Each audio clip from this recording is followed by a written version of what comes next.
over again. Did he ever say, one more time and you're out? No. You went to him over and over and over again, and he forgave you. Think about this. What right do you and I have not to forgive somebody for anything when God has forgiven us continuously? I remember the first time it really hit me, and I was teaching in a Bible Institute, and all the guys were pastors, and one of them came to me one day, and he said, he was getting ready to go into the jail to witness to a person. So I said, well, who is this person? He said, he's the man who killed my mother last week drinking while he was driving. There is no point at which you and I are not to be forgiving. You can't name anything. And when I think about people who are unforgiving, I think about this because it's true. An unforgiving person is a miserable person. They're unhappy. They have no peace. We say we reap what we sow, more than we sow and later than we sow. When you sow unforgiveness, you reap the results of unforgiveness, which is a lot of things that happens in a person's life. And how did Jesus love? He loved forgivingly. How is he loving in me today? Unconditionally and forgivingly. No matter what you and I do as his children, he's willing to forgive us because that's who he is. And he says, now this is the way I want you to love other people. So that being the case, you and I have no grounds for an unforgiving spirit, none whatsoever. How did he love? He loved sacrificially. And that's how he could say that you and I are to forgive one another, and that the highest form of love is to love someone to the point of laying down our life for them. So you're saying, well, do you mean to tell me that if my love is to really be true and genuine, that I got to give my life to them? Well, let's just see what he said. The highest form of love is to lay down your life for someone else. Now, that's exactly what he did. Listen, whatever it took for Jesus to bring about redemption, that is the extent to which he went, which was to the cross. And he says it's the highest form of love. And I think about all these men over all these past years, in all the wars that we fought, how many men were willing to lay down their life because of what they believed, because of their convictions, because of their love, either for God or for the country or whatever it might be. And the truth is there is sacrifice in all true, genuine love. And so how did he love? He loved in all of these fashions. And sometimes that kind of love brings a lot of pain. It can bring rejection, heartache. I think about people who live in marriages where you cannot please the other person. You can not be accepted by the person. They do not know how to love the person. Everything about the relationship, it seems, is one-sided. All the love comes from one side and none comes from the other. What are you supposed to do? Say, that's the end of that. No more forgiveness. I'm gone. I'll love you not till death, but till I find somebody that'll love me in return. That is selfishness to the highest degree. I'm not getting what I want, so I'll find what I want. Not that I will demonstrate true, genuine love to you. He loves us sacrificially. Now, you're saying, well, does that mean that for me to love like Jesus wants me to love, that I'm to die? I'm to love somebody till it just kills me? Well, sometimes you may think you are dying every day. And you remember what he said in Mark, that 8th chapter? Listen to this 34th verse.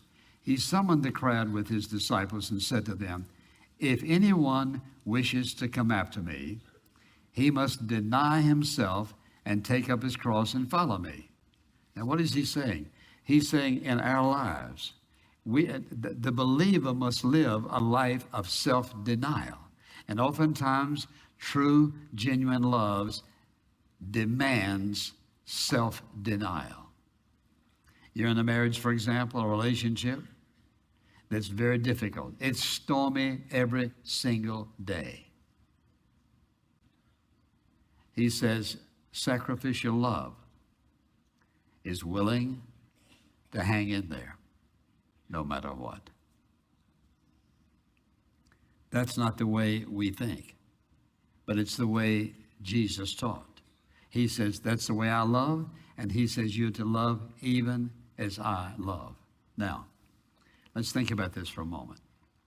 When he says that in this passage, the truth is, watch this, it's impossible for us to love exactly like Jesus loved. Now watch this carefully, because his love was a substitutionary atoning love. He came into this world for the primary purpose of laying down his life. His love was a substitutionary love. That is, he was to die a substitutionary death so that you and I may live. It was an atoning love, an atoning death. He had to die and give his life in order that you and I would be forgiven of our sin. He paid our price. And what is justification is all about? God declaring us just and no longer guilty because of the price Jesus paid. Now, you and I can't do that. That was a one-time thing, and there's no copying of his kind of love. But the element of his love, which was sacrifice, we can copy. And when he says, you love me as I loved you, that's what he's talking about. It is a sacrificial love. Now, when I think about that, and I think about the fact that we can't love exactly like he loved in that light, then how can I love sacrificially? What does it mean to love sacrificially? Yes, what it means. It means whatever is required of me as to follow Jesus, to love you, that is, to give myself to you, to help you to do whatever I can for your sake, then it's my responsibility to do it. You say, does that mean give? Watch this carefully. Wisely, in a disciplined fashion, and carefully. Just giving to someone everything they ask for is not love. That's why you don't give your children everything they ask for. You know that you're to give to them wisely. When it comes to loving someone, it doesn't mean give them everything they want. It means to give them what is wise to give them. Because remember, selfless love is for the sake of the other person. It's for their good. So as I think about what it means to lay down your life, as Jesus said, the highest form of love, then how do we do that? There's no greater love than self-denying love. So let's think about it in this light. It means I'm to love somebody unconditionally. Let's say that you're in a marriage where nothing is right, can't please, criticism, rejection, disloyalty. If I love that person unconditionally, and I love them sacrificially, as Jesus loved, I'm not going to say, well, it's too bad, this is enough of this, I'm gone, I'm out of here. If I'm looking out for the other person's good, I'm going to demonstrate genuine, godly forgiveness and love. And how many people have been won to Christ by a loving husband or a loving wife, or by a loving friend who is mistreated? Because you see, when you think about what love is all about, it's very serious business. It was so serious with Jesus, he said it 3 times in those 2 verses. Love one another, love one another, love one another sacrificially. And when one person does that, it is powerful. Whether it's in a family or whether it's in a war zone, it's powerful when someone lays down their life for the other. And I think about the Lord Jesus who went to the cross. It was God coming to earth in the person of Jesus Christ, dying on the cross, motivated by one single thing: unconditional, divine, supernatural, awesome love to every one of us. And he says, that's the kind of love I want you to do for each other. You may be listening or watching wherever you are, and I would simply ask you the question: have you ever felt loved by somebody, really loved? Is there anybody that you can name that you truly, genuinely love them sacrificially? If not, you're missing something in life. Because you see, without love, life will never be what it could be. And unless it's the right kind of love, genuine sacrificial love, that's when love reaches its summum bonum, its highest form. And that's when the happiness and the joy and the peak, listen, the peak of fulfillment is only available where there's sacrificial love. And it is my prayer that if you've never trusted Jesus Christ, that you will, because you'll never understand and feel and experience that kind of love until you experience his forgiveness, the new life that he gives, and the eternal rewards that'll be yours because you've responded to his love. And you say, well, how do I do that? You acknowledge your sinfulness. You ask him to forgive you, not based on what you deserve or how good you're going to be, but based on the fact that he went to the cross, sacrificially died, paying your sin debt and mine in full. And the moment you're willing to receive him, to accept him as your personal Savior, that moment, listen, his awesome divine forgiveness absolutely, totally fills your life.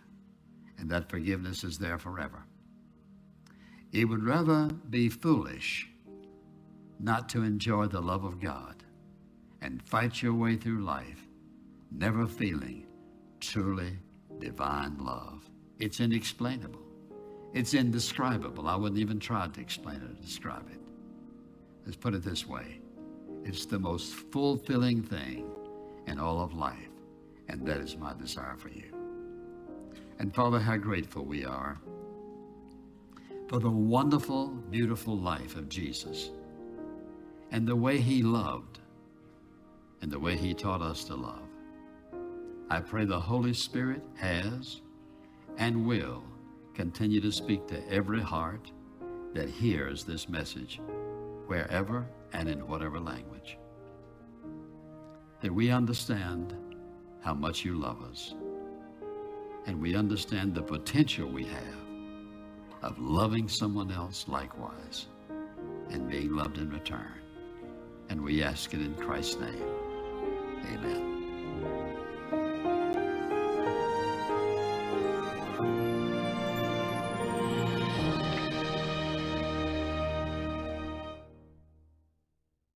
Alright. So, yan. So, magtatanong ako randomly kung anong natutunan nyo or kung ano yung masasabi nyo. Mga isa o dalawang line hanggang 3 sentence. Okay? Magtatawag lang ako. Wag na muna kayong mag-raise ng hand. Ako magtatawag. Magsimula tayo sa pinakadulo. Kay Rachel May Yamuta.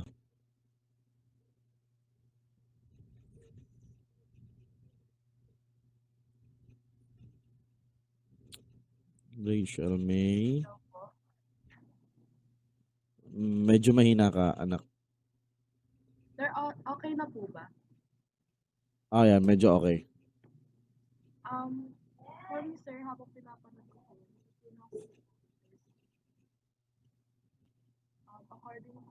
according to him po, love of Lord is unselfish or selflessly. So, kaya po natin, dapat magmahal din po tayo ng katulad ni Lord. Dapat selfless din po. Kaya na, inuuna din po natin yung kapakanan ng iba, yung mararamdaman ng iba po, sir.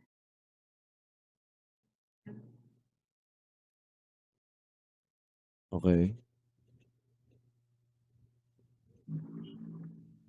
And according to him din po, Jesus' love is understanding, forgiving, and sacrificial.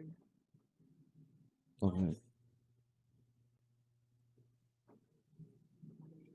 Pagmamahal po is kailangan naiintindihan natin yung taong mahal natin, kaya natin magpatawad sa kapwa, and then kaya natin isakripisyo yung mga bagay na ikabubuti ng iba. Okay. Thank you, Rachel. Okay na ba? Thank you. Hindi ko alam kung kailangan ko na sigurong palitan tong ano ko. How about si Katrina?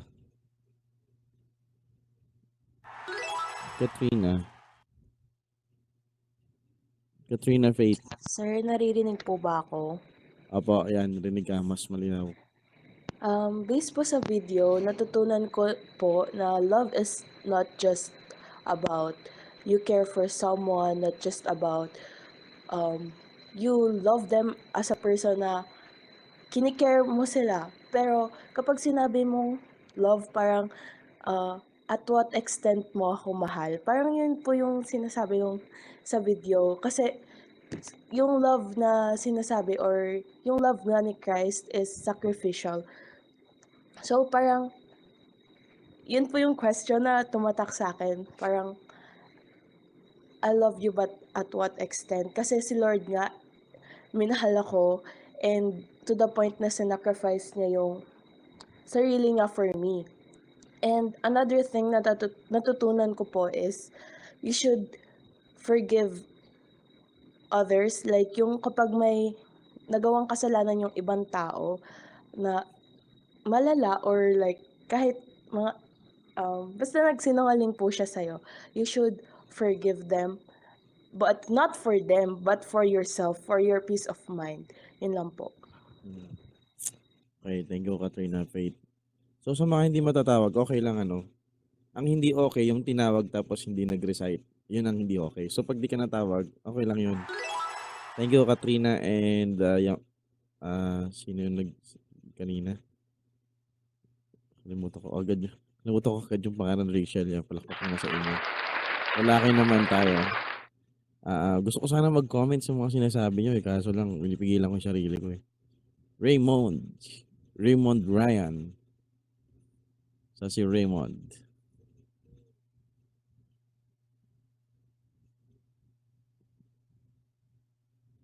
Raymond Ryan. Yan ka ba, Raymond? Yan. Hello po. Yan, okay po. Para sa akin po is yung God is forgiving po. Kahit ano pong messed up or worse na ginagawa natin is handa niya pa rin po tayong patawarin po sa anong mga kasalanan po natin sa buhay. And love one another po. Kahit anong klaseng tao po or ugali na pinapakita sa'yo, dapat mahalin po natin ang isa't isa po. Yun lang po, sir. Thank you, Raymond. Sige. Isa pang lalaki ulit. Ito si Arvin. Tama ba si Arvin ay lalaki? Tama, junior eh. Arvin.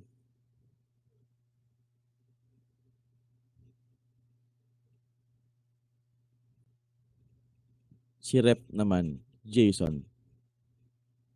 Wala si Arvin eh, baka mamaya. Hello po, am I Sige, si audible? Jason. Hello Opo, po. opo. Ayan. The video po na love is the true power of change. Like, we are driven by love to change ourselves to become another. Sometimes po we are given love, or sometimes there's a person that you love and it changes us. This love opens paths in our life that we live through until we go to the another place. And that love is a powerful thing or a tool that our Heavenly Father used to save us from the original sin by bringing Jesus and giving us the eternal salvation. That is how much He loves us. Yun lang ba? Okay, thank you. Thank you, Jason. Sige, si ano naman, pagbigyan natin si Monique. Hello, Monique. Good morning sa inyo.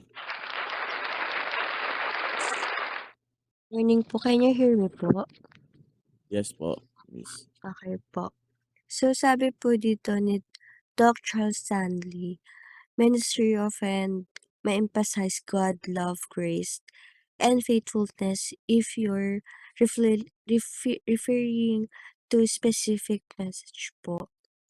In verses John 15:13, greater love has no one that is to lay down one's life for one's friends. So, love ones po is he often emphasized that God's love in condition, sacrificial, and internal perfectly demonstrate through Jesus Christ po. So God's ultimate acts of love, Jesus' sacrifice on the cross in the highest expression of love. He willing give his life so that we could be saved and reconciled to God. And also, the God's love is best demonstrated through Christ's sacrifice. He also encouraged believers to reflect that love in their daily lives by serving others selfless po. And his message po typically focus on deepening faith, trust God plans, and living in obedience to his world po. Yun lang po. Okay, thank you, Monique. So yung iba, next time na lang natin tawagin, ano, para makapagsalita din ng konti si Sir Jomar. Yan. Isa pa din, tama, maganda, no? Palakpak sa mga nag-share. Mahal kita, pero to what extent? Kasi masyadong misuse yung word na love. Then nabanggit ni Dr. Charles Stanley yung sa English, alam na lang natin yung salitang love, pero merong iba't ibang uri ng love. Sa Greek, may storge, Philadelphia, eros, and then yung agape love.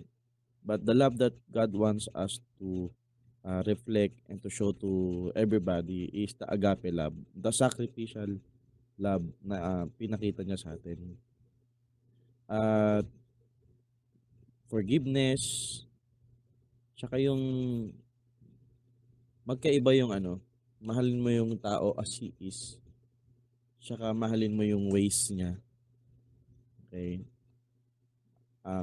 Love the person is different from loving their ways, no?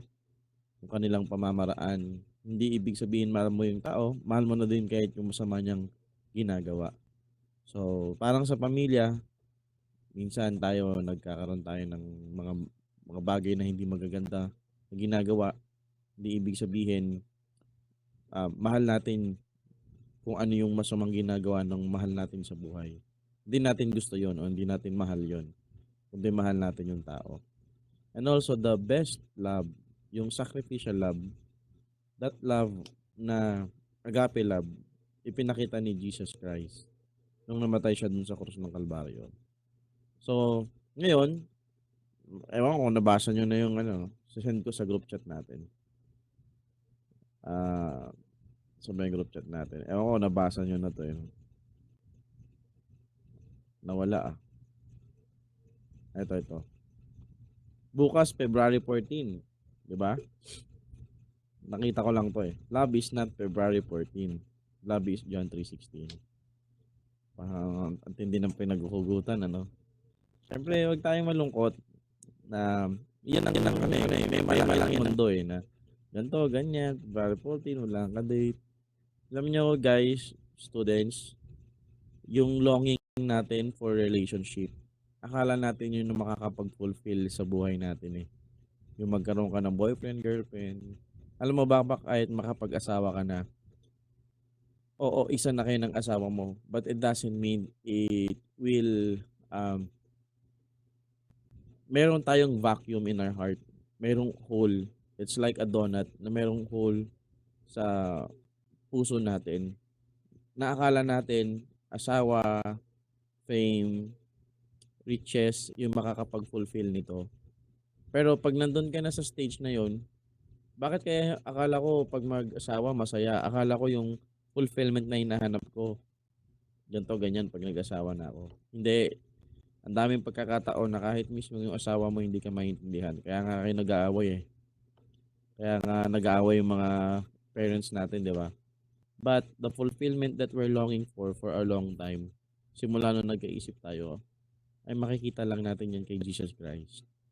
Matatagpuan natin sa Panginoong Kristo. Yung ating pagkauhaw, yung ating pagkagutom, yung kakulangan, buhay natin ay parang puzzle na mayroong missing piece sa gitna. At ang makakapag-fulfill ng nun, yung pagmamahal ni Christ. Oh, wait lang, malolobat na ako. Wait lang ah. Saksak ko ng konti.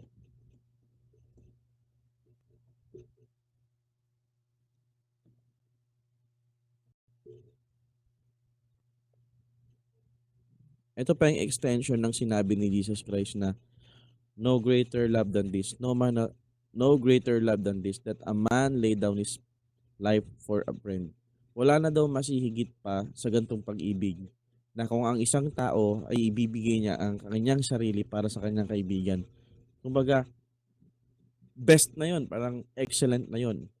Pero alam nyo ba, kung wala nang masihigit na ikaw bilang tao namatay ka sa kaibigan mo, wala nang masigit sa gantong pag-ibig, paano pa kaya na ikaw bilang tao mamamatay ka para sa kaaway mo? Kung matindi na yung pag-ibig ng namatay ka para sa kaibigan mo, paano pa kaya yung hindi mo naman gusto, hindi mo naman bate, ang pangit ng ugali, pero namatay ka para sa taong yun? Hindi nyo ba alam ganun ginawa sa atin ni Christ? Romans chapter 5 verse number 8. Ang sabi doon, but God demonstrated His love toward us. Pinakita ng Diyos yung kanyang pag-ibig sa atin. In that, while we were yet sinners, Christ died for us. Nung tayo ay mga makasalanan pa, nung tayo ay hindi karapat-dapat, nung tayo ay unlovable, kahit tayo rebelde tayo sa Diyos, wala tayong pagkakilala sa Diyos. Hindi sinabi ng Panginoon, magpakabait ka muna para mamamatay ako para sa iyo. No. Si Jesus Christ lang ang hero na namatay para sa kanyang kaaway. So kung wala nang masihigit pa sa pag-ibig na namatay para sa kaibigan, ano pa kaya yung pag-ibig na kahit hindi niya sa kaibigan, namatay siya para sa kanila? Kaya nga ang pag-ibig ni Lord sa atin, unexplainable. God loved us unconditionally. Kumbaga pinuntahan niya tayo kung nasan tayo. Kung tayo ay lugmok sa kasalanan, kadiliman, hinang-hina, sabi ng Bible, for we were yet without strength, wala tayong kalakasan, iligtas ang ating sarili. Christ died for us. So now ngayong love month, quote and quote, kung hindi mo pa kilala si Christ as your personal Lord and Savior, the Bible tells us that God so loved the world, He gave His only begotten Son. That is the Lord Jesus Christ. Siya ay fully God, became man, 100% God, became 100% man, lived sinless life, died on the cross, buried, and was resurrected. The Bible says that whosoever believeth in Him. Alam ko na pag-aralan na natin ito sa CL1. Pero kung ito ay subject lang or for grades. Pero hindi aksidente na nandito ka na meron tayong CL subject. Kung ikaw ay maniniwala kay Kristo, who He is and what He has done, na siya ay Diyos, na siya ang tagapagligtas, namatay siya para sa iyo at nabuhay siyang muli, kaya kanyang iligtas, yung pagmamahal na hinahanap-hanap mo, kaya niyang ibigay, i-fulfill, that whosoever believeth in Him. Hindi sinabi ng Bible that whosoever get a membership from 10 churches, o kung sino man yung magiging mabait, kung sino man yung magpapakaganto, kung sino man yung magbibigay ng pera sa charity, kung sino man susunod sa 10 utos ng Diyos. No, that whosoever believeth in Him. If you and I just believe on the Lord Jesus Christ, if we put our trust, our faith in Him, the Bible says, will not perish but have everlasting life. So, students, kung wala pa si Christ sa buhay mo, okay, just simply asking Him, Lord, forgive me for my sins, and I want you to rule over my life. I accept you, I receive you. Tinatanggap kita bilang aking Savior, aking Diyos, aking tagapagligtas. And the Bible promise us that we will not perish, but we will have everlasting life. Let's go to the Lord in prayer. Father God in heaven, thank you for this day. Salamat po sa aming mga natutunan. Thank you for your love na ipinakita niyo po doon sa cross ng Kalbaryo. Jesus sent your only begotten Son, and He died for us. We're sinners. We cannot save ourselves, but you love us so much unconditionally. You came from where we are, and you shown your love. Thank you, Lord.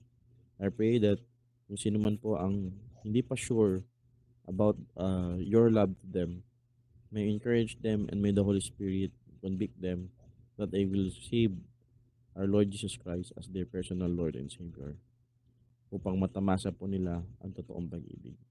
We thank you, Lord. Ingatan niyo po ang mga students sa kanilang pong pag-uwi, pagpuntang school, sa lahat ng kanilang mga lakad. Ingatan niyo po sila mula sa masasamang loob, mula po sa gawa ng kaaway, at ang kanilang pong mga parents, mga loved ones, mga source of income, i-bless niyo po, Panginoon. At kung ano man po ang struggles nila sa kanilang pag-aaral, sa kanilang sarili, sila po ay inyo pong encourage at patatagin.